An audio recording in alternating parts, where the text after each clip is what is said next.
Ready? Ready. All right, let's go. Hi, I'm Ryan Hillard with Thrive Mortgage, NMLS 1226157. Here today with Anna Centron from Sotheby's. A long walk just down the street over here to my office to have a conversation about all things real estate, get to know Anna a little bit better. Just Perfect. see where the conversation takes us, Here we right? go. There's You always never know. something fun in real estate, and there's also always something fun with Anna. So it's in any event, it's going to be a good time. Yes. And talking Excited. about things that we enjoy. Absolutely. So just, easy getting started. Why don't you just introduce yourself? Tell us a little bit about yourself. Sure. How, what's your story? What's your backstory? How you got into real estate? We'll do the SparkNote version. So Anna Centron, I am with Sotheby's in Cherry Creek, which is First and St. Paul. I'm a Denver native. I'm very proud of that. I grew up in Wash Park East, so right off of Gaylord. And I am a DPS, prodigy. So I went to George Washington High School, Yep. Go Patriots. And I just love Denver, and I love everything about Denver. I'm definitely a Colorado kind of gal. So. And if you follow her on anything social media, if you follow her Instagram, which you should, I'll put all that stuff in the notes later on.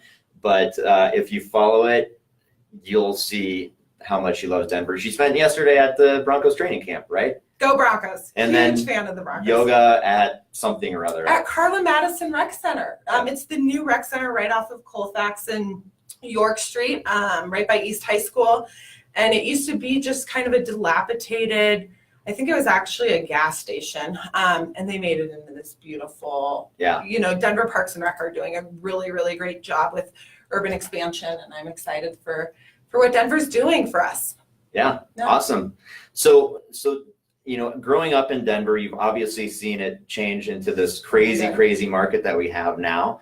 But before, again, we get there, you spent some time in Las Vegas, you moved back, you worked for, if I'm correct, like JW Marriott, you worked for insurance and did some of those things. What led you over to the side where you ended up working in real estate? Yes, great question. So as most, I think I really didn't know what I wanted to do with life right out of high school. So I went to University of Nevada, Las Vegas, running reps, and where I really excelled in bartending and and as a sorority sister. And I came back. I really didn't know what I wanted to do. If I wanted to go back to school, law was always of interest to me. So I was thinking about going to law school. But I fell into a position at the JW Marriott. It started down in marketing and sales, and then I went into more of the operation side of it, and then our economy tanked. And so, of course, hospitality really took a hit at that point. And because I still had law kind of in the back of my brain, I had a friend who worked for Nationwide Insurance, and she was on their litigation team and said, well, why don't you just come work for Nationwide? And I started as a claims adjuster and just dealt with auto claims, and then I went into homeowners claims, and then I started doing bigger bodily injury claims, and then trying to settle claims prior to suit. So that was kind of my path. And out of high school, I had a really good family friend who always said, even at 18, Anna, you need to get into real estate. You need to get into real estate. This is like where you're supposed to be. And I ignored that. And so, that's what you do. Yep. And so once the economy started turning back around, I realized insurance and law was not what I wanted to do. And so I did a lot of soul searching, and real estate just kept falling in front of me. So Here I am, 2 years later, and doing very well. Well, being modest, doing it, but she's doing it well, right? And so you started out at a different firm. How long have you been with Sotheby's? So I actually just hit my year mark. Okay. So I was with Keller Williams. Congratulations on your anniversary. Yeah, I was with Keller Williams in Cherry Creek. They did a great job kind of molding me and setting the foundation, and I'll always be thankful for them. And then I was able to go over to Sotheby's prior to, they typically have a 2-year requirement, and they waived it for me. And so I'm very, very blessed and thankful to be over there. Best of the best. Right, that's right. Well, and you're on. One of the things that we've talked about a little bit before was there's a little bit of a perception of Sotheby's is definitely a luxury brand. But one thing that I think a lot of people don't know, or maybe a little bit timid to come work with an agent at Live Sotheby's, is because they think of it only as a luxury brand. So you want to talk a little bit about that, like what's the percentage of people of the buyers that are not luxury buyers? Sure. So this is such a great topic because I can't tell you how many of my friends and family are like, Anna, we just have this little tiny house. Like it's not anything that you want because you have all your beautiful properties. And it's such a misconception because actually Live Sotheby's 43% of our business is $500,000 or less. Now, granted, we do own the luxury market. Right. And we have beautiful, beautiful listings, but that doesn't mean that our $300,000 listings aren't beautiful either. Right. And we have great marketing and we have great ways to really blast even those $500,000 or under. I just had a condo for sale for $210,000 and, we closed at $215,000, and that's a prime example of Sotheby's is not just luxury, but because we do luxury so well, we can also do the lower ones equally as well. And you would not know any difference between our photography, our marketing, or anything for the price ranges. And because at the end of the day, it's all a level of service, right? That they're getting. It's all a level of service. And because, what we keep talking about is that at the end of the day, real estate is really just about people. The home is the vehicle to the relationship. It's how do we take care of people the right way, whether it's through, on my side, through a loan and through service and making sure they understand everything, through your side, taking them through the process. What do you think, like what would you say what should buyers, let's start on the buyer side, what should buyers expect when they're working with you? Absolutely. So, everybody has like 10 real estate agents that they know and that they like. And it's always, who do we go with? Yep. And I think that the number one thing is, who do you truly feel like you have a great relationship with, that you can do serious conversations with as well? Yeah. Because we are dealing a lot with money and finances, and then a relationship side of it. You really get to know your clients so well, the ins and the outs of like their own relationships, their relationships with their kids, how they live. And so there's all these really, really awesome things that you don't see. It's all behind the scenes of what goes into buying and even selling a home. And so I think the most important thing, and I think you can agree on the lending side, is who is it that you can communicate the best with and truly show you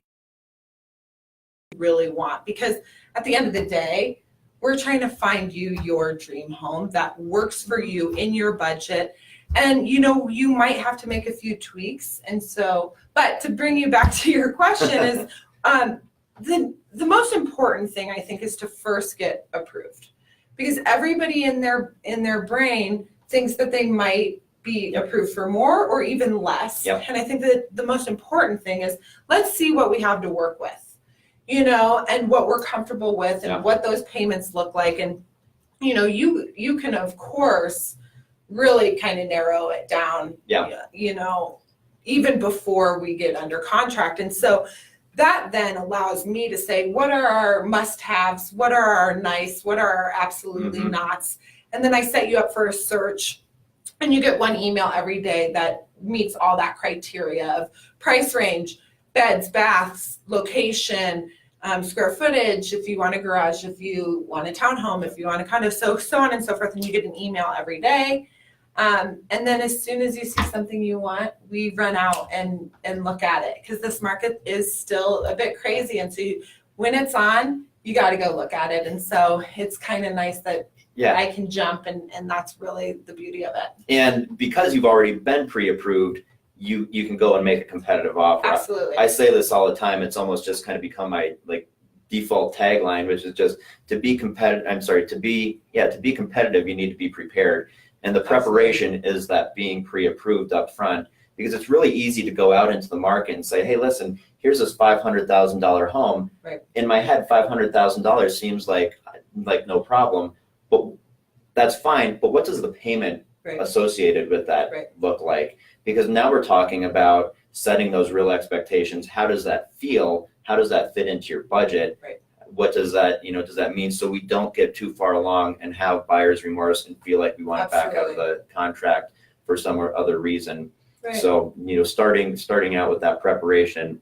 Well, and I think goes it's a long so way. important to not be house poor, right? Like, we live in this beautiful state to go do a lot of things, and if you can't do anything because all of your money is going to your home, that's a problem. And so we can get really creative in homes that you'll feel more comfortable in. And the last thing I want is for you to be resentful in a house that you bought because you're kind of stretching yourself a little too thin. So it's so important to have those conversations. So let's flip it a little bit and go to the seller side. Sure. So because you work on both the buy and sell side. And a lot of times they're hand in hand. To orchestrate that perfect timing. But absolutely. So on the sell side, what should sellers expect in this market? Because again, it is a seller's market. Right. But what should they be thinking about? Whether it's how to get their home ready, how to price their home. What are the conversations that you're having with them to get them prepared? Right, and it's all situational, right? With especially selling homes, because it depends on price range, it depends on location, it depends on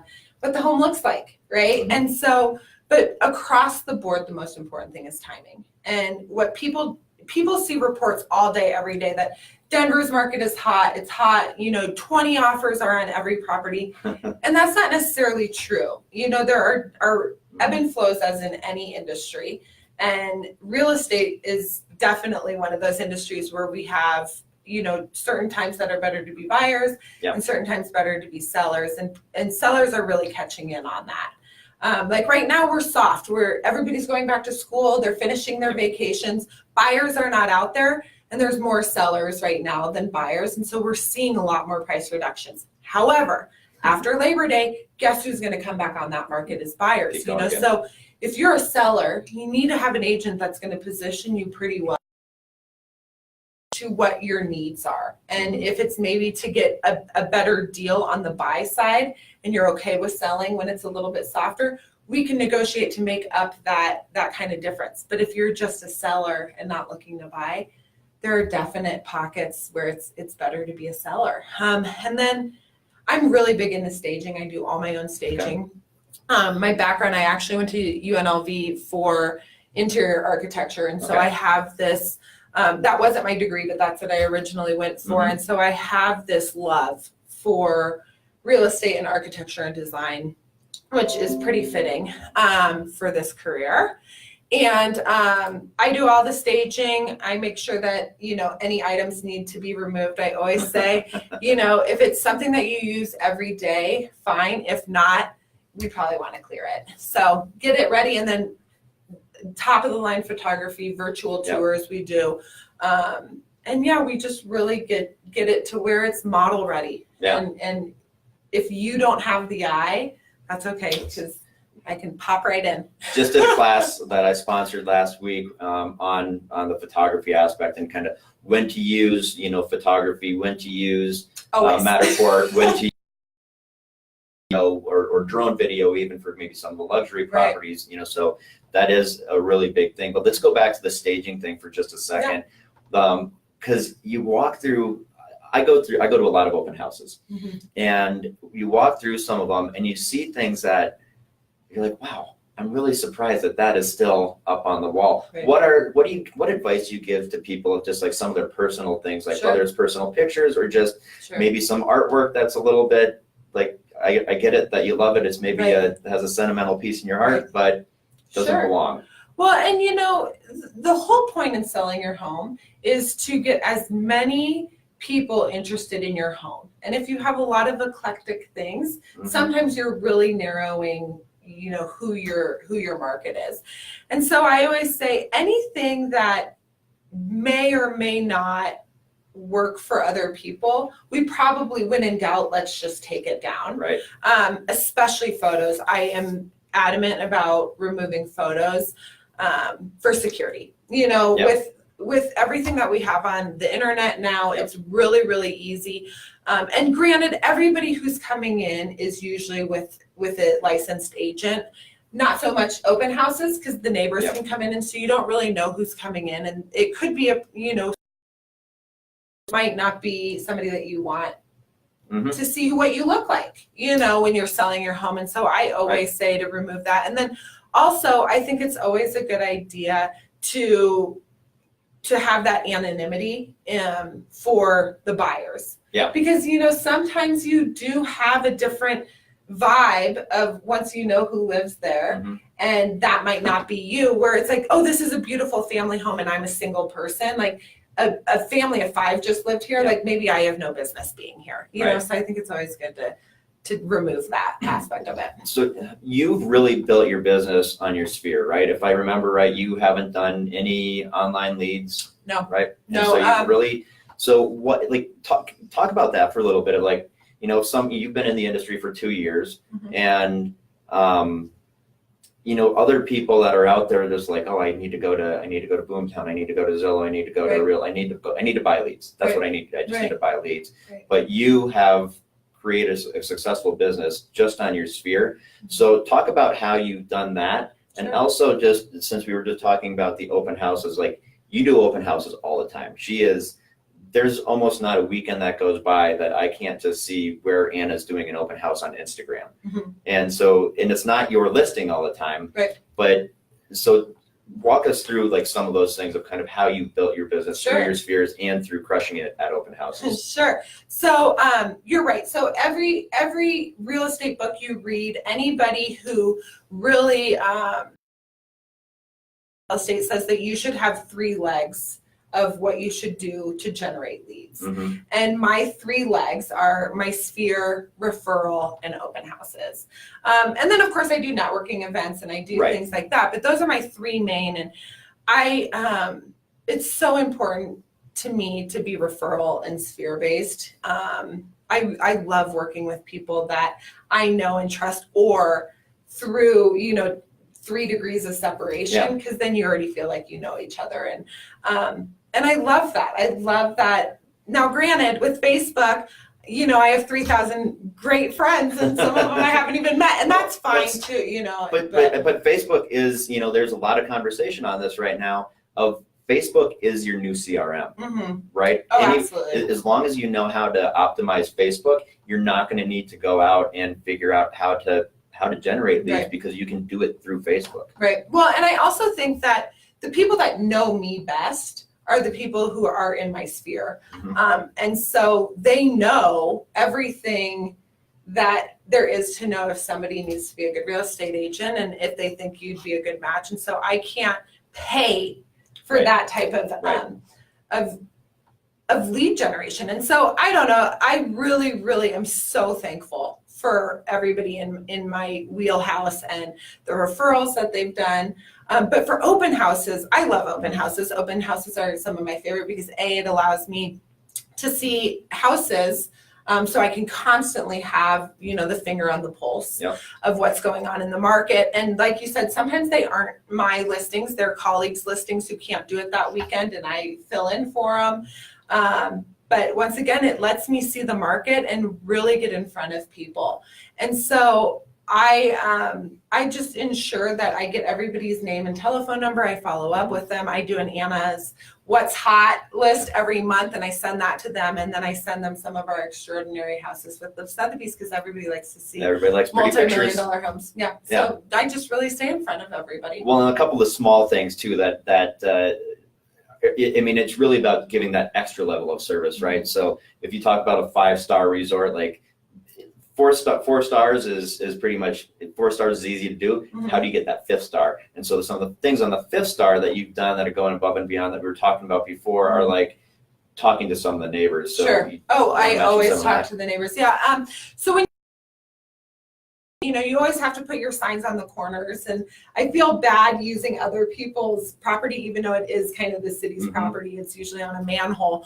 But I always knock on the neighbors' houses, and 60% of the time they're home, and I just ask them if I can put my sign, on their little corner, and half of them are like, oh my God, nobody's ever, and we've lived here 20 years and nobody's asked me that.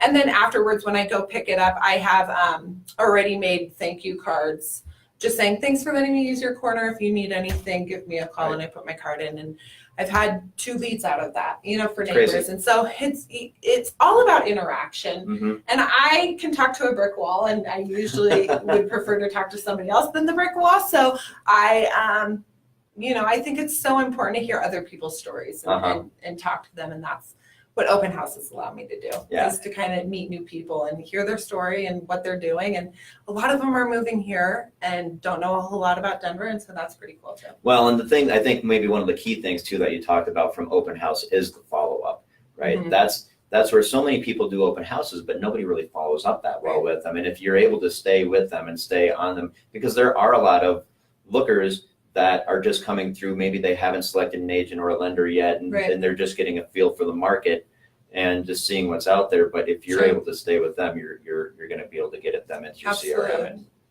and turn them into a client. Oh, absolutely. And then I think also staying in front of them allows them to learn more about you, because all of the pieces that I send out are very personal to me. And I do stupid things too in like Facebook. Yep. I do Funny Snapchat Wednesday that shows kind of the goofy side to it. But then, of course, I have, the business side. And I think that to mix both of those is just the perfect thing. And to be able to have people that don't normally know you see that, you kind of have that instant connection. But it's okay. So let's talk about Funny Snapchat Wednesday for a second. And we're not doing it on here. We're not putting like fake like bunny voices and bunny ears and dog tongues and stuff we can put it in the comments so you can see some of them. But people love that, right? Love it. I mean, I went maybe 1 week and I received email and text, where's Funny Snapchat Wednesday? Where's Funny Snapchat? Actually quite embarrassing, but it's fun. It's a lot of fun. And so for those who don't know, she basically, takes the videos wherever they are, whether it's in her car or in her office or whatever, and they're essentially dad jokes, right? They're kind of like, they're like punny, obviously. Yeah, very punny. with the voiceovers and like, the little whatever. And the filters. There you go, yeah. And so you're doing those types of things, but it really shows that personal side of you that people are connected and say, you know what, she has a sense of humor. She seems like a fun person. That's the kind of person I want to connect with to guide me through one of the biggest financial decisions and biggest decisions in my life. Right. Well, and I think that it's so important also that, I can wear my serious hat, my negotiation hat, and, to be able to really, really drive things home on the real estate side. But it's always so important to have kind of that funny side and not take things so seriously and, kind of break up. We see a lot of like negative opinions and everything in social media lately. And I think it's nice to kind of laugh. Totally. And, I'm an only child. I have learned to laugh at myself. I seriously think Funny Snapchat Wednesday is only funny because I'm laughing at my own jokes. I don't think it's the actual jokes people like. I think it's my reaction to and you just have to learn to laugh at yourself. And, I think that Funny Snapchat Wednesday is so silly and it's here to stay, I guess. Well, good. I mean, listen, as long as there's dad jokes, there's Funny Snapchat Wednesday. That's what I heard. And keep sending, a lot of people send me them, which is so great. So my Facebook is filled with, puns, so I can use them in Funny Snapchat Wednesday because I've never once used the same one again.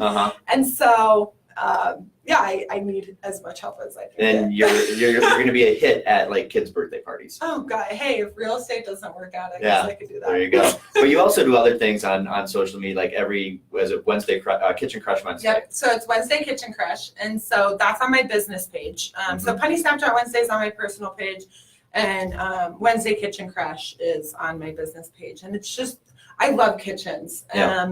There's just something about them, and everybody says kitchens and bathrooms sell homes, and it's so true. I like to just highlight things that I've seen, if it's things on the market, if it's things on Instagram. There's just so many cool designers out there right now, and to showcase the work of it all is awesome. Absolutely. Let's go back and let's talk about the market for just a second. Cool. So what do people want to know about the market? What what advice would you tell them? You already talked briefly about right now we're in a little bit of a slower period of that, and it's going to pick up after Labor Day again. So anything about the market that you want to talk about or kind of I guess, recommendations or commentary that you want to give Sure. to people? So the number one question is this a bubble? And when is it going to pop? Always. And you know, Megan Aller, she's one of our title reps, and she's actually with First American Title now. She was with Land. You know, her whole process is there's not a bubble because there's not enough supply. Until we have an over exorbitant amount of supply to where it surpasses the demand, we're not going to have a bubble, right? What I will say though is that people are starting to get priced out. Yeah. People are starting to get priced out of Denver. A lot more people are going, you know, to the externals around Denver. And I say, if you can do it and if you can get in now, we have no signs of stopping with our equity. I think we're going to slow down. Right now we're at a 9%, 10% a year in increase. So if you bought a house last year for $500,000, it's now worth $550,000, and next year it will be $600,000. So as you can see, we're pricing people out pretty quickly, and I think that is going to slow down. But if you can do it, and if you've been on the fence, how can you turn down equity so quickly? I mean, I had one of my buyers and sellers who bought their condo last year for $324,000, and we sold it for $350,000 within that year. Yep. So $25,000 of equity to live in a house and paying rent. I mean, Well, that's we a can always no-brainer. do on our side, we can always do a cost of waiting analysis, which you know, really goes through that of looking at the appreciation that you might be giving up, or what might be happening, of what might be projected with interest rates. Even if we keep interest rates flat, what just on the market on its own is doing, so why you might want to get in earlier. Absolutely. But it's all about making the right decision for you as the client at that time. If it doesn't make sense for you, then don't do it. Oh, absolutely.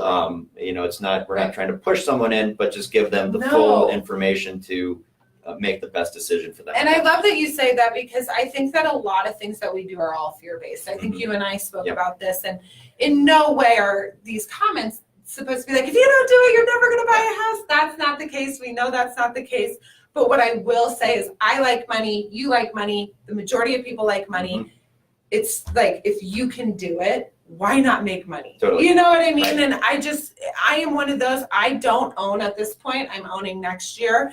And I kick myself every single time I'm looking at, you know, the money that is to be made in real estate. And it's just time. It's time for me to get into the game. And so I am going to walk everybody through the process of me buying a home, so then they can actually see what that looks like. So that will be really cool. And that's going to be at the beginning of 2019. Yeah. So, Awesome. That'll be cool. Well, and the only other things I'd add to that, just on the bubble commentary, is that in order for it to be a bubble, it needs to pop, right? In order for it to be a bubble, it needs to pop. And so even if it comes down, that's not popping. Right, we're going to level off. I think, Yeah. you know, I think we're going to calm down. We're not going to have this like constant spike. And even when we were at a lot of the, you know, the beginning of the year, a lot of us go to economic conferences and you know, probably more than we need to. But the general theme coming out of the economic conferences that I was at earlier in the year in January and February was that so it's all about perspective, is expect appreciation to be about half of what it was last year. And you think, oh my God, half of only. What's oh my going God, on? only 4%? The sky's falling. And that's the thing. Like, if last year it was between 10 and 12%, okay, well, 5 and 6%, that's still pretty good appreciation. Right? So we're going to be okay on that. Exactly. Well, and then the whole point is you might be priced out, you know, and that's like the most important part is, like, for me, it's like, I know I want to be in. So if we are on this trajectory of going up 9%, I'm not going to be able to be in what a $400,000 house looks like this year, because then I might be in the 500,000 price range. That's right. By next year, and that's just not realistic for a lot of people. So with that, people, like, and you touched on this before, people are moving out a little bit more. Like, I've seen a lot more activity in Lakewood and Arvada and absolutely. Thornton and, you know, other places, as I almost knock over my lamp. Yeah, it needs it. Yeah, that's right. Are there areas, are there kind of outer lying areas that you've been seeing more activity too? Absolutely. So The main thought is everybody wants to now go west, Uh-huh. right? Rather than east. A lot of people were going out to Parker and Aurora, which is great because you can get a lot of land. Yep. But millennials, I'm on the edge of it, so I can contest to this, is a lot of people want to be closer to the mountains, and a whole lot of us don't want a whole lot of yard work. Yeah. And tell me so, about it. when you go further out, you do get more land. However, like Lakewood, Littleton, Arvada, there's some great projects that are going up that, are still affordable, and then they aren't on these like acres of land. Mhm. But I love Applewood, I love Golden, so Yep. when those open up, the thing with those and the best way to go about it is to really look into how can we renovate some of these homes that are in our price range. And if you have a renovation loan, if you have, there's so many different things that you can do, but it's Mhm. like you almost want to get into the location and then you can start doing the little projects, because as we know, the 3 L's, location, location, location. So you have to love where you live. Yeah. You live, so. Yep. Yeah, we're starting to see a lot more home projects again. The flippers and the investors have kind of moved out because they're priced out now of anything that makes sense. Yeah. And so it's actually the homeowners now that are doing the updates. And we've seen people, become more dormant. So the average time that people would move was somewhere around 5 to 7 years, or it used to be around 5 to 7 years. And that's moving more to around 10 years now. So Right. they're doing things with the equity that they already have in their home. Maybe they already love their neighbors, they love their school district, their church is there, whatever, Right. the access is all there, but they want the new kitchen that they Right. saw on Kitchen Crush Wednesday. Right. Right, and they want that, or they want the new ABC, and so they have the equity now to be able to go in and renovate and do Absolutely. that to keep the And home. you can do it pretty quickly because of what our equity is looking like every year. Mm-hmm. You're not having to wait 5 years before you do that kitchen. You can do it a little bit sooner. Yeah. So, yeah, it's a great way to go about, maneuvering the market. Mm-hmm. We talked briefly a little bit before, just again reiterating that 43% of the Sotheby's is under the $500,000 price range. And so a lot of people might have heard that and might be thinking, does that mean that $500,000 is where the luxury market gets defined? That's a So- great question. Talk about that. So this is a huge topic of conversation. It actually came up in our team meeting on Wednesday as to what is luxury. Mhm. What does luxury look like? I think that our Colorado real estate just listed that $543,000 is an average price Yeah. for a home here in Denver, and It's crazy. which is crazy. And so before, what a luxury house looked like was that $800,000 range. Live Sotheby's, we've always kind of said in that $1 million range. But now that we're seeing that our median price is $500,000, $550,000, that obviously changes what luxury looks like. Mhm. And we have to look at the coastals and see what they're doing and how they really determine what luxury is. And across the board, a lot of those agents are saying it's 3 times what that average price sale is. Okay. So, at $500,000, we're looking at 1.5 Mhm. being a luxury. And we're really seeing that as well. And we're starting to see a lot of people being able to get into that luxury area right now, because there's this pocket of houses from 700,000 to about 1 million where there's not a huge amount of buyers right now able to get those beautiful homes that you consider on the luxury side that haven't hit that $1 million mark Right. yet, but Yeah. they will. Yeah. They will. So as an agent, you wear a lot of hats, right? Yeah. You have your negotiation hat, you have your marketing hat, maybe sometimes you have your relationship counselor hat. That's You a know, big hat. It's a big hat. You have a lot of different hats that you wear. What's the favorite tool of your skill set that you like employing when you're helping people out? That's such a tough question because I am one that loves doing a lot of different things. I think that I am like that typical ADD, agent where it's like, I like doing this and then I like doing this, because I don't like having that 9 to 5 sit in front of the desk, same thing routine. And so it allows me to really use that to my advantage because not every day looks the same.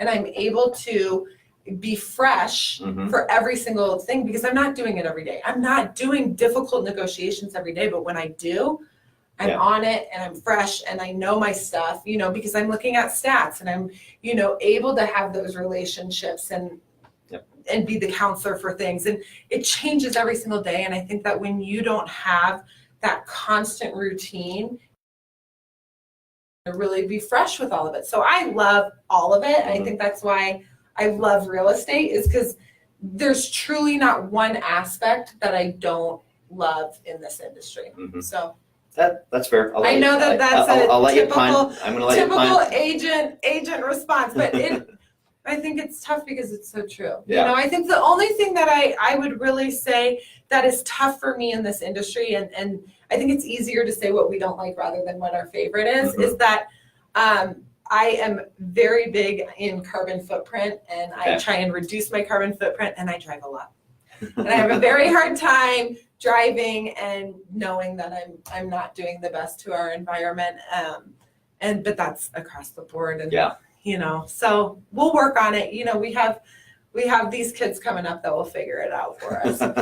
Fair enough. How about whether it's any neighborhoods that, like, you have a favorite neighborhood in Denver? You've been, you grew up here. Right. Do you have a favorite neighborhood in Denver? Well, it depends on what my pocketbook is.